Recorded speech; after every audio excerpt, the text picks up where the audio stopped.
Hi, I'm Dave Roberts. Welcome to the River Wye in Hereford. You join me today on the Rotherwas section of the River Wye.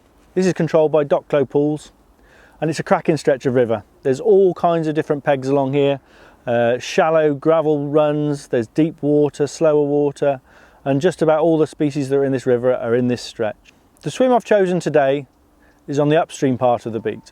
There's a nice central car park here, nice and secure, where you can park up, get your gear out, walk down to the river and decide whether you're going to fish upstream or downstream. The water does vary from top to bottom.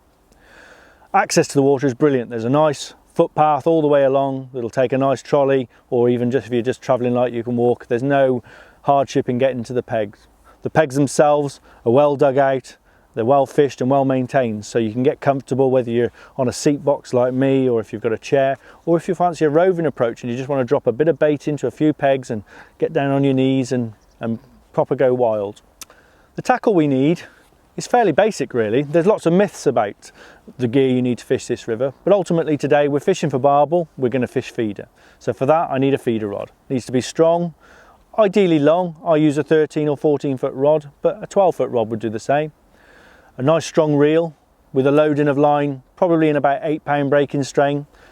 But the key is that it's you're confident in that line, because this river throws all kinds at your line and it batters a big barbel thrashing around will shred line. So you've got to be confident that that line is going to do the job for you. And then it's just a case of simple running rig on a feeder. I have a float stop on the line. I'm just above a twizzled loop, and that kicks out and creates a bit of an anti-tangle boom, and I attach my hook length to that. Hook length is something, again, strong, robust, something I'm confident in. These fish aren't line shy. They don't care what diameter the line is. The main thing is it all looks right and it all functions, and you're not going to lose a fish when you catch it. Hooks need to be strong, sharp hooks, whether you're fishing with bunches of maggots or pieces of meat on hair rigs, it needs to be a strong hook. There's no compromise, there's no need to use fine wire hooks for this sort of fishing. Bait wise, this time of year there's still a lot of silverfish in the stretch. There's chublets and dace and roach and all great to catch, but today I'm targeting barbel. So I'm going to fish big baits. I'm going to start on bunches of maggots, maybe casters, worms, and if I start getting pestered by the small fish, then I'll switch to baits like meat and pellets, halibut pellets, things like that.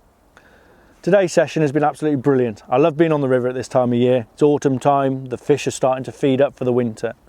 I started the session fishing hempen caster in the swim feeder with bunches of maggots. And this got me bites pretty much straight away from small dace and chublets, and I had a nice chub of about 5 pounds quite early. But it soon became apparent that my hook bait was getting pecked and pestered by these small fish all the time, and I wanted to get through to the barbel. So later on in the session I've started feeding some bigger pieces of meat and then switched to a hair rig with a punch piece of meat, and that sorted out some big barbel. We've had barbel up to 9 pound, and it's been a beautiful sessions fishing. I've absolutely loved it. So if you want to come and have a go on this stretch or any of the other stretches on the Wye, you can contact Docklow Pools at the link below. Likewise, if you're looking for some guidance, you can come out for the day with someone like me, and my details are below as well.